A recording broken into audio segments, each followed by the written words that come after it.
Hi friends, ನಾವು family members ಎಲ್ಲರೂ ಸೇರಿಕೊಂಡು ಚಿಕ್ಕಮಂಗ್ಳೂರು ಕಡೆಗೆ ಟ್ರಿಪ್ಗೆ ಅಂತ ಹೊರಟಿದ್ವಿ. ಸೊ ನಾವು ಮೊದಲಿಗೆ ಹೋದಂಥ ಪ್ಲೇಸು ಕಲ್ಲತ್ಗಿರಿ ಫಾಲ್ಸು.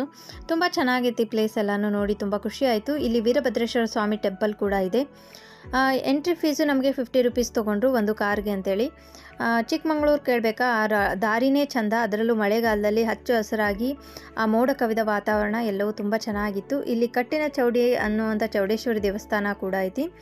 ಹೋಗಿ ದರ್ಶನ ಎಲ್ಲ ಮಾಡ್ಕೊಂಡ್ವಿ. ಆ ಕಲ್ಲಿನ ಬೆಟ್ಟಗಳ ಮಧ್ಯೆ ವೀರಭದ್ರೇಶ್ವರ ಸ್ವಾಮಿ ದೇವಸ್ಥಾನ, ಹಾಗೆ ಭದ್ರಾ ನದಿಯಿಂದ ಹುಟ್ಕೊಂಡಿರುವಂಥ ಫಾಲ್ಸ್ಗಳು, ಅಲ್ಲಿ ಮಾಡಿರುವಂಥ ಕಾರ್ವಿಂಗ್ಸು ಇವೆಲ್ಲ ವಿಜಯನಗರ ಸಾಮ್ರಾಜ್ಯದ ಕಾಲದಲ್ಲಿ ಆಗಿರೋದಂತೆ. 2 ದೊಡ್ಡ ಆನೆಗಳ ಮೂರ್ತಿಗಳ ಕೂಡ ಕೆತ್ತನೆಯನ್ನು ಮಾಡಿದ್ರು. ಸಣ್ಣ ಸಣ್ಣದಾದಂಥ ಈಶ್ವರ ಲಿಂಗಗಳು ಹಾಗೆ ಈಶ್ವರನ ಪ್ರತಿಮೆ ಕೂಡ ಇತ್ತು. ಎಲ್ಲವೂ ತುಂಬ ಚೆನ್ನಾಗಿತ್ತು. ಬಂದವರೆಲ್ಲ ತುಂಬ ಎಂಜಾಯ್ ಮಾಡ್ತಾಯಿದ್ರು. ದೇವಸ್ಥಾನದ ಒಳಗಡೆ ಹೋಗಿ ವೀರಭದ್ರೇಶ್ವರ ಸ್ವಾಮಿ ದರ್ಶನ ಮಾಡ್ಕೊಂಡು ಬಂದ್ವಿ. ತುಂಬ ಚೆನ್ನಾಗಿ ಅನ್ನಿಸ್ತು. ನೀವು ಕೂಡ ಪ್ಲೇಸ್ನ ವಿಸಿಟ್ ಮಾಡಿ, ತುಂಬಾ ಇಷ್ಟ ಆಗುತ್ತೆ.